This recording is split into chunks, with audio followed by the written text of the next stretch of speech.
नमस्कार। ये आकाशवाणी शिमला है। अब आप राजकुमारी चंदेल से प्रादेशिक समाचार सुनिए। आज के मुख्य समाचार।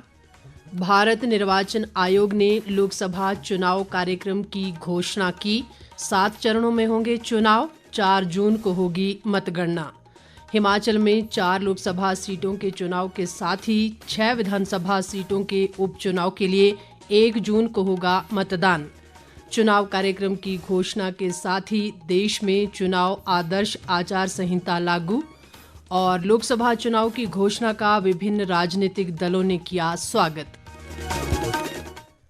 अब समाचार विस्तार से। भारत निर्वाचन आयोग ने आगामी लोकसभा चुनाव के कार्यक्रम की घोषणा कर दी है। ये चुनाव 7 चरणों में कराए जाएंगे। मतगणना 4 जून को होगी। पहले चरण में अगले महीने की 19 तारीख को लोकसभा की 102 सीटों पर मतदान होगा।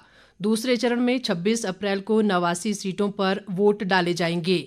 तीसरा चरण 7 मई को होगा, जिसमें 94 सीटों पर मतदान होगा। चौथे चरण में 13 मई को 96 सीटों पर वोट डाले जाएंगे।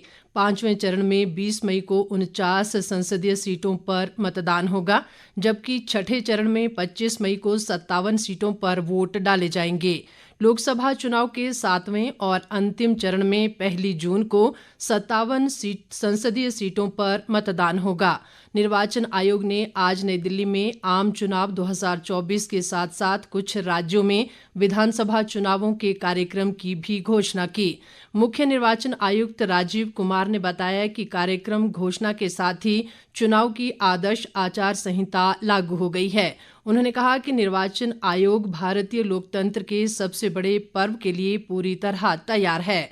मुख्य निर्वाचन आयुक्त ने बताया कि देश में 97 करोड़ पंजीकृत मतदाता हैं। मतदान के लिए 10.5 लाख मतदान केंद्र बनाए गए हैं, जहां 1.5 करोड़ चुनाव कर्मियों को तैनात किया जाएगा। उन्होंने बताया कि इन चुनावों में पहली बार वोट देने वाले 1 करोड़ 82 लाख मतदाता होंगे।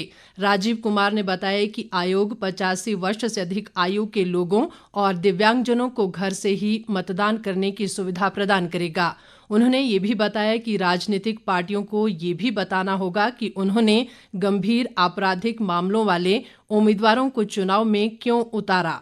राजीव कुमार ने कहा कि बाहुबल, धनबल, भ्रामक प्रचार और आदर्श आचार संहिता का उल्लंघन निर्वाचन आयोग के सामने बड़ी चुनौतियां हैं। उन्होंने कहा कि आयोग ने बाधाकारी चुनौतियों से निपटने के सभी कदम उठाए हैं।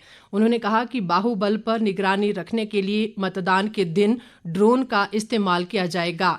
मुख्य निर्वाचन आयुक्त ने कहा कि चुनावों में खून खराबा और हिंसा के लिए कोई जगह नहीं है और यदि कहीं हिंसा हुई तो आयोग कड़ी कार्रवाई करेगा।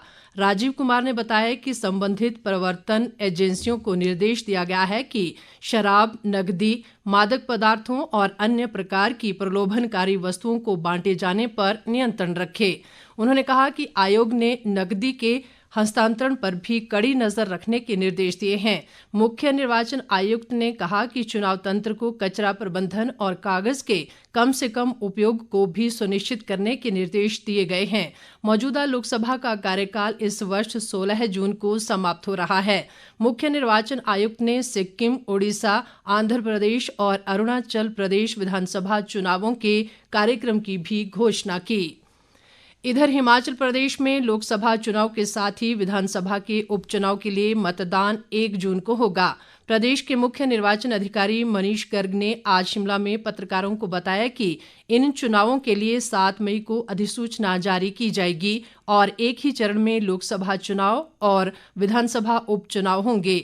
उन्होंने कहा कि 1 जून को होने वाले लोकसभा और विधानसभा उपचुनाव के लिए 7,990 मतदान केंद्र बनाए गए हैं। हिमाचल में पहली बात तो सिंगल फेज इलेक्शंस हैं। पूरे देश में 7 फेजेस में ये इलेक्शंस हो रहे हैं और हिमाचल में सिंगल फेज में होंगे और इसकी जो नोटिफिकेशन है वो 7 मई को जारी होगी और जो नॉमिनेशंस की लास्ट डेट है वो 14 मई रहेगी। स्क्रूटिनी की डेट जो है वो 15 मई रहेगी। विड्रॉल की जो लास्ट डेट है वो 17 मई रहेगी। इसके अलावा जो मतदान की तारीख है, डे ऑफ पोल जो है वो 1 जून निर्धारित किया गया है और डेट ऑफ काउंटिंग जो कि पूरे कंट्री में, पूरे देश में सेम ही डेट ऑफ काउंटिंग रहेगी। 4 जून निर्धारित की गई है, जिससे कि पूरा ये जो पोलिंग प्रोसेस है 6 जून तक कंप्लीट हो जाएगा। 4 लोकसभा सीट्स हैं, उनके चुनाव कराए जाएंगे, जिसमें कि हमारी जो 4 लोकसभा कॉन्स्टिट्यूएंसीज हैं, कांगड़ा, मंडी, हमीरपुर और शिमला। साथ ही साथ हिमाचल में जो 6 असेंबली कॉन्स्टिट्यूएंसीज के बाय इलेक्शंस हैं, वो भी सेम ही उसका शेड्यूल रहेगा, सेम ही फेज में। उसका अनाउंसमेंट भी आज चुनाव आयोग द्वारा किया गया है। विभिन्न राजनीतिक दलों ने लोकसभा और कुछ राज्य विधानसभाओं के चुनाव कार्यक्रमों की घोषणा का स्वागत किया है। भारतीय जनता पार्टी के वरिष्ठ नेता और प्रधानमंत्री नरेंद्र मोदी ने कहा है कि भाजपा और एनडीए चुनाव के लिए पूरी तरह तैयार है। सोशल मीडिया पोस्ट में नरेंद्र मोदी ने कहा कि भारतीय जनता पार्टी सुशासन के अपने रिकॉर्ड और सभी क्षेत्रों में किए गए कार्यों के आधार पर जनता के पास जाएगी। प्रधानमंत्री ने कहा कि 140 करोड़ जनता की शक्ति से राष्ट्र विकास के नए रिकॉर्ड बना रहा है और देश 5वीं सबसे बड़ी अर्थव्यवस्था बन गया है। उन्होंने कहा कि करोड़ों लोगों को गरीबी से मुक्ति मिली है और सरकारी योजनाएं देश के सभी हिस्सों में पहुंच गई हैं। प्रधानमंत्री ने कहा कि उनके तीसरे कार्यकाल में गरीबी और भ्रष्टाचार के खिलाफ युद्ध और तेजी से जारी रहेगा। भाजपा के राष्ट्रीय अध्यक्ष जेपी नड्डा ने कहा कि चुनाव लोकतंत्र का सबसे बड़ा पर्व है। उन्होंने देश के लोगों से बड़ी संख्या में मतदान करने और विश्व के सबसे बड़े लोकतंत्र के आधार को मजबूत करने का आह्वान किया है।